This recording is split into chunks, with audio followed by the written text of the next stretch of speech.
अस्सलाम वालेकुम। Investigations and data journalism से मैं हूं शहबाज अकमल जंदरान और आप देख रहे हैं Shahbaz Akmal Jandran YouTube channel. Viewers, corona virus की वजह से पूरी दुनिया की मईशत जो है वो मुतासर हुई है। पाकिस्तान भी उन्हीं ममालिक में शामिल है जिसकी मईशत जो है वो कोरोना ने डामाडोल करके रख दी है। मशीर ख़जाना अब्दुल हफीज़ शेख कहते हैं कि आइंदा बजट जो है वो कोरोना बजट होगा। दूसरी तरफ जो असद उमर हैं फेडरल मिनिस्टर हैं, उनका कहना है कि 1 करोड़ 80 लाख से ज़ायद अफराद जो है मुल्क में बेरोज़गार हो सकते हैं, जबकि 2 से 7 करोड़ तक लोग जो हैं वो गुरबत की सतह से भी नीचे जा सकते हैं, यानी कि मज़ीद गरीब हो सकते हैं। जबकि 10 लाख छोटे इदारे मुकम्मल बंद हो सकते हैं और बड़े इदारे जो हैं वो भी मुतासर हो सकते हैं। ऐसे में जो अगला बजट होगा वो कैसा होगा, हर शख्स की नज़रें उस पर हैं, क्योंकि हमारे यहाँ पे बजट जो है, बजट का मतलब यही होता है कि महंगाई, मज़ीद टैक्सेस, डायरेक्ट और इनडायरेक्ट टैक्सेस। लेकिन ऐसे में ये कैसे लगेंगे, जबकि हमारी अब देखें कि हमारी जो कंस्ट्रक्शन इंडस्ट्री है, टेक्नोलॉजी में जो हमारी इंडस्ट्री है, केमिकल इंडस्ट्री है, स्पोर्ट्स इंडस्ट्री है, शुगर इंडस्ट्री है, फर्टिलाइज़र आप देख लें, सीमेंट इंडस्ट्री देख लें, माइनिंग देख लें, ऑयल एंड गैस देख लें, हमारी टेक्सटाइल देख लें, होटल इंडस्ट्री देख लें, टूरिज़म इंडस्ट्री देख लें, ऑटो पार्ट्स की इंडस्ट्री देख लें, या कोई भी इंडस्ट्री हो उसको देख लें आप, वो सारी की सारी लॉकडाउन की वजह से पूरी तरह मुतासर हुई है, बंद होकर रह गई। तो ऐसे में ऐसी किसी भी इंडस्ट्री पर आप नए सिरे से टैक्स कैसे लगाएंगे, बल्कि वो तो खुद पैकेज मांग रहे हैं, खुद वो कह रहे हैं हमें सब्सिडी दें, तो नया आप टैक्स कैसे देंगे।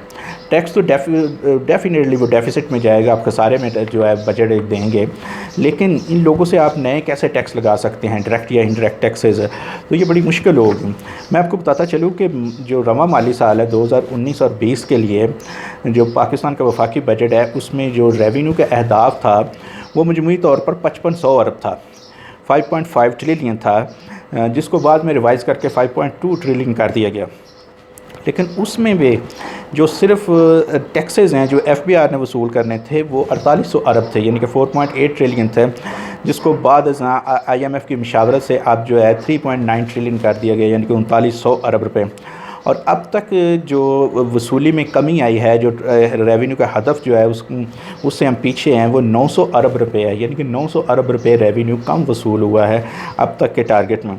तो ऐसी सूरत में जबकि आइंदा कोरोना की वजह से हमारी इंडस्ट्री, हर तरह की इंडस्ट्री मुतासर हुई है, तो लोग कैसे टैक्स देंगे। ऐसी सूरत में कुछ ऐसे शोबे हो सकते हैं जो फेडरल और प्रोविंशियल लेवल पर जिन पर टैक्स लगाए जा सकते हैं।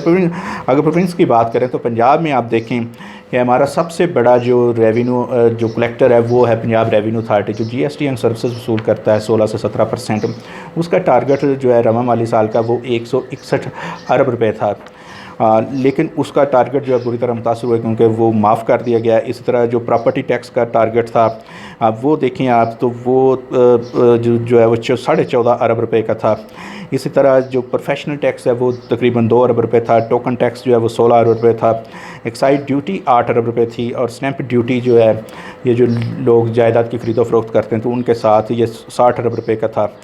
इसी तरह जो लैंड रेवेन्यू है, कलेक्शन है, वो तकरीबन 18 अरब रुपये था, यानी कि मजमूई तौर पर पंजाब का जो बजट है वो 388 अरब रुपये की रेवेन्यू वसूली के उसका तयन किया गया था, तखमीना लगाया गया था। लेकिन अब ये इसमें कमी आई है। लेकिन आइंदा क्या होगा, क्या आइंदा यही सब जो टैक्सेस हैं इनको बढ़ाया जाएगा।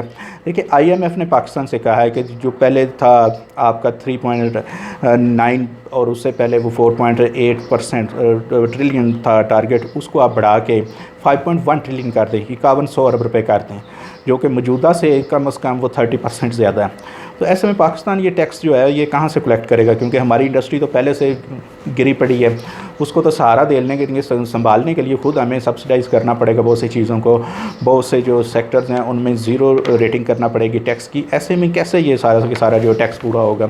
आज सूबाई लेवल पे अगर आप देखें तो कुछ टैक्सेस हैं, कुछ मामला ऐसे सेक्टर्स हैं जिनको बढ़ाया जा सकता है। उनमें आप देखें तो सारे फेरिस एक्साइज ड्यूटी है, आप शराब की जो ड्यूटी है या टैक्सेस हैं या लाइसेंस वगैरह हैं उनकी आप बढ़ा सकते हैं। इसी तरह टोकन टैक्स है या गाड़ियों के रजिस्ट्रेशन है, इनको आप बढ़ा सकते हैं। इसी तरह आप देखें तो स्टैंप ड्यूटी जो है ये एक बड़ा रेवेन्यू हेड है जनरेशन का, इसमें देखें 60 अरब रुपये का टारगेट था, इसमें इजाफा हो जा सकता है जो लोग जायदाद खरीदो फरोख्त करते हैं। इसी तरह CVT में कमी बेशी हो सकती है, कारपोरेशन फ़ीस में इजाफा हो सकता है, और फाइलर और नॉन फाइलर को लेकर जिस तरह हमारे यहाँ पे गवर्नमेंट कर रही है, बाइफरकेट करती है और उनको सहूलतें देती है, तो इस तरह फाइलर और नॉन फाइलर को लेकर नॉन फाइलर पर काफ़ी ज़्यादा इम्पोज किया जा सकता है।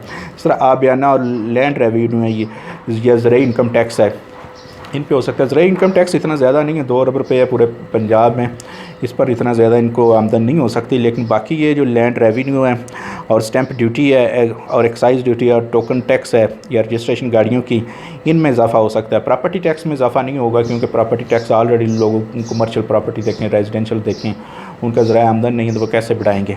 लेकिन जो गाड़ी खरीद रहा है वो टैक्स दे सकता है।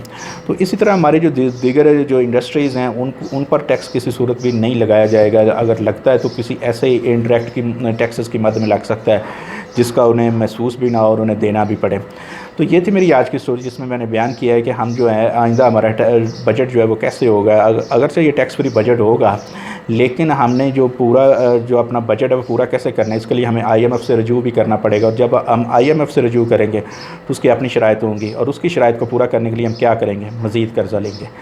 ये थी मेरी आज की स्टोरी। उम्मीद है आपको पसंद आई होगी। इस तरह की मज़ीद स्टोरीज़ के लिए आप मेरे चैनल को लाइक और सब्सक्राइब कर सकते हैं और बेल आइकन का बटन दबा दें ताकि आपको मेरी हर आने वाली नई वीडियो बार वक्त मिलती रहे। इजाज़त दीजिए, अल्लाह हाफ़िज़।